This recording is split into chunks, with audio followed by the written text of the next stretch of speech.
The first thing you hear is not the gun. It is the sound of steel tearing open like paper. A Panther tank, one of Germany's most feared machines, sits in a quiet field near St. Lo in July 1944. Its crew had been confident only seconds before. They believed they were safe. American shells had bounced off their armor before. They had laughed about it. But now something is wrong. Smoke begins to rise from inside the turret. A second later, a blast erupts through the commander's hatch. The Panther is no longer a weapon. It is a coffin. Somewhere beyond the hedgerow, an American Sherman tank sits still. Its gun barrel is warm. Its crew is silent, almost surprised by what just happened. For months, German tank crews had dismissed the American 76mm gun as weak, even useless against heavy armor. Reports from early encounters had moved quickly through panzer divisions. The standard American Sherman, armed with the older 75mm gun, struggled against the thick frontal armor of Panthers and Tigers. German officers joked about it. Some called it harmless. Others said the Americans would never catch up. But war changes fast, and by the summer of 1944, something new had arrived on the battlefield, something that would quietly shift the balance. You can almost feel the tension in Normandy after D-Day, June 6, 1944. The land is tight, broken, and suffocating. Thick hedges block vision and movement. Every field is a trap. Every road could hide an ambush. American tank crews move carefully, often blind to what lies ahead. German tanks, especially Panthers, take full advantage of this terrain. Their long 75mm KWK-42 gun is deadly accurate at long range. They can destroy a Sherman before it even gets close enough to fire back. For weeks, this was the pattern. American crews advanced, and many never returned. Inside a Sherman tank, the space is cramped and hot. The smell of oil, sweat, and metal fills the air. The crew depends on each other completely. The gunner waits for commands. The loader moves quickly. The driver listens for every order. They all know the danger. They have heard stories of Panthers knocking out Shermans with a single shot. Some crews even gave German tanks nicknames, not out of respect, but out of fear. They needed something to make sense of the threat. By late June 1944, American commanders realized the problem was serious. The standard 75mm gun was good for infantry support, but it struggled against German armor. Something had to change. The answer was already in development. The 76mm M1 gun. It was not perfect, but it offered higher velocity and better armor penetration. The first Shermans equipped with this gun began arriving in Normandy around early July. At first, the crews were unsure. The new gun felt different. It fired faster rounds, but it lacked the high explosive power of the older 75mm gun. Some tankers even preferred the old gun for fighting infantry. But when it came to facing German tanks, the 76mm gun offered something they had not had before: a chance. This new gun did not appear suddenly. It had been tested for months back in the United States. Engineers knew the problem early. Reports from North Africa in 1943 had already shown that the 75mm gun struggled against newer German tanks. The U.S. Army Ordnance Department worked under pressure, trying to improve firepower without slowing production. The Sherman had to remain reliable, easy to maintain, and quick to build. The 76mm gun was a compromise, stronger than before, still able to fit into the same turret design with only slight modifications. On July 18, 1944, during Operation Goodwood, British and Canadian forces launched a massive armored push east of Caen. American forces were watching closely. German Panthers and Tigers were deployed heavily in this area. The battle showed just how dangerous German armor could be. But it revealed something else, too. Allied tank crews were learning. They were adapting. And among the American units, the 76mm gun was beginning to prove itself. One of the early units to receive the 76mm Sherman was the U.S. 2nd Armored Division. These men had already seen heavy combat. They knew the strengths and weaknesses of their tanks. When they first tested the new gun, they noticed the difference immediately. The rounds traveled faster. The impact felt stronger. It was not a miracle weapon, but it was enough to change the outcome in certain situations. Still, German crews remained confident. Reports from Panther commanders suggested that frontal armor could still resist most American rounds at range. They believed that as long as they kept their distance and used their superior optics, they would win. That belief would hold, but only for a short time. The real shift came with the introduction of better ammunition. The 76mm gun, combined with HVIP rounds, or high-velocity armor piercing, became far more dangerous. These rounds were not widely available at first. They were limited and carefully distributed, but when used correctly, they could penetrate armor that earlier shells could not. HVIP rounds used a tungsten core, much denser than standard steel. When fired, they traveled at very high speed and focused their energy on a small point. Against flat armor, especially at shorter distances, they could punch through where other rounds failed. American crews quickly learned that these rounds were valuable and rare. They saved them for the right moment, often when facing Panthers or Tigers directly. Imagine being inside a Panther tank positioned behind a hedge near Mortain in early August 1944. The crew feels secure. They have knocked out several Shermans already. They trust their armor. They trust their gun. Suddenly, they hear a shot. It is distant, but sharp. A second later, a jolt runs through the tank. The shell has hit, not bounced, not deflected, penetrated. The crew is stunned. This was not supposed to happen. American tankers began to notice these moments. They saw Panthers burning where before they had stood untouched. It was not common, but it was enough. Each success built confidence.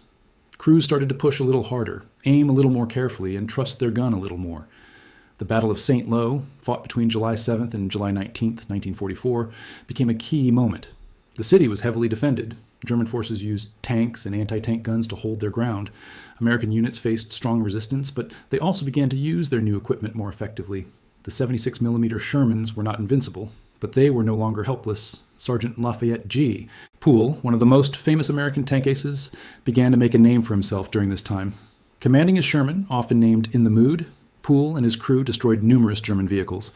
While he initially operated with a 75mm gun, later encounters with improved weaponry showed how American tactics and equipment were evolving together. Another important figure was Lieutenant Colonel Creighton Abrams, commander of the 37th Tank Battalion. His tank, also named Thunderbolt, became well known. Abrams believed in aggressive maneuver and teamwork.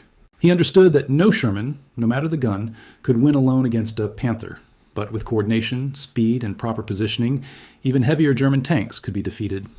German reports from late July and early August began to change in tone. Panther crews were no longer laughing. They were cautious. Some reports mentioned that American guns seemed more powerful. Others noted that engagements were becoming more dangerous. The battlefield was no longer predictable. You can almost feel the shift in mindset. Confidence turns into caution. A tank that once felt like a shield now feels like a risk. Every movement becomes more careful. Every shot matters more. The hedgerow battles of Normandy forced both sides to adapt quickly. Visibility was limited. Engagement distances were short. In this environment, even a small improvement in firepower could make a big difference. The 76mm gun, combined with better tactics, allowed American crews to fight back more effectively. American crews also began working closely with infantry. These soldiers on foot helped spot enemy tanks hidden behind hedges or buildings. Radio communication improved coordination. Tank commanders relied on these reports to position their vehicles for better shots. It was no longer just tank versus tank. It was a combined effort. By August 1944, as Operation Cobra began on July 25th, the Allies broke through German lines in Normandy. The fighting changed. Open terrain replaced hedgerow country. Tanks could maneuver more freely. This also meant longer engagement distances, where German tanks had previously held the advantage. But now the 76mm gun began to close that gap. American tank crews learned to aim for weak points. They targeted the sides of Panthers, the turret rings, and other vulnerable areas. They worked together, using numbers and coordination to overcome stronger armor. It was not just about the gun, it was about how they used it. German crews, on the other hand, faced increasing pressure. Fuel shortages, constant air attacks, and the growing strength of Allied forces made their job harder.